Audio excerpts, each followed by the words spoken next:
Hello everyone, and welcome to this spiritual communion for Saturday the 28th of March and the fourth week of our Lenten season. Let me share with you, as we do, the Gospel according to John. Today it's chapter 7, verses 40 to 52. Several people had been listening to Jesus. They said, "Surely he must be the prophet." And some said, "He is the Christ." But others said, "Would the Christ be from Galilee?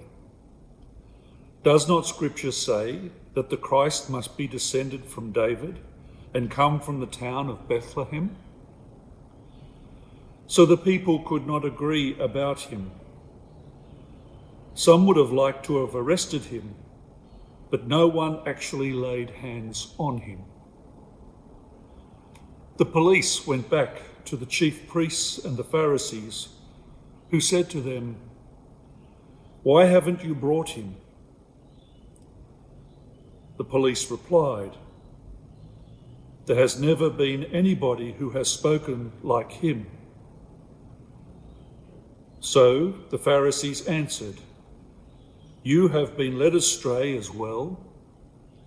Have any of the authorities believed in him? Any of the Pharisees? This rabble knows nothing about the law. They are damned." One of them, Nicodemus, the same man who had come to Jesus earlier, said to them, "But surely the law does not allow us to pass judgment on a man without giving him a hearing and discovering what he is about."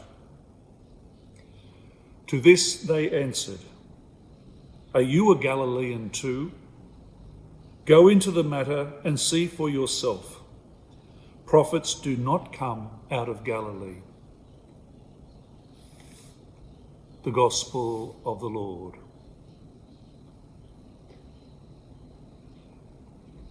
You can see in this Gospel that people are still, particularly the authorities, still uncertain about who Jesus is. Today's Gospel we hear about the police, the authorities, the Pharisees, the chief priests. And it seems for the authorities that nothing will change their hostility towards Jesus. For some, the Messiah, and Messiah means anointed. The Messiah was going to be the anointed one. The Messiah was going to be a glorious warrior who would overcome the Roman occupation that was taking place at the time. Certainly the authorities had this sort of image of the anointed one, the Messiah, in mind. However, Jesus' concept of the Messiah and who the Messiah is very different. For Jesus, his concept of the Messiah was linked to the suffering servant of the Lord.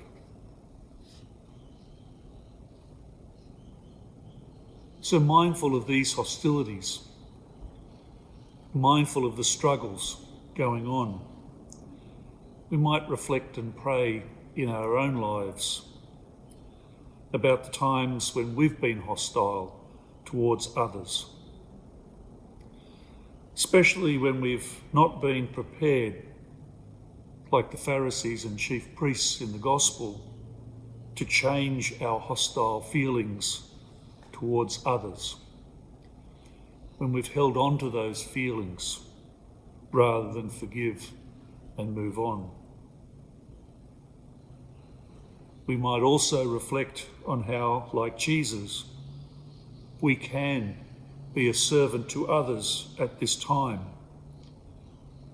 rather than be like the Pharisees or the chief priests who want to rule over or be selfish at this particular time. I'm also mindful as we finish that is one place in the Gospels that we hear the word police mentioned. And so we might also add to our prayers all those of our police force, all those of our emergency responders, our first responders, our doctors and nurses, and all those who are at the coalface dealing with what we as a society and a world are dealing with at the moment with the coronavirus. So we might pray for them, their safety. We might pray for their families who are probably missing them at this time because of the workloads and the stresses that they are under. Thanks again for joining me with this spiritual communion. If you'd like to contact us, please ring 65831024. Our website is stagnesparish.org.au, and you'll find a number of links there that can be helpful at this time. And if you'd like to drop us an email, please do, pastoraloffice@stagnesparish.org.au. Thanks again for joining me, and I look forward to seeing you tomorrow. God bless.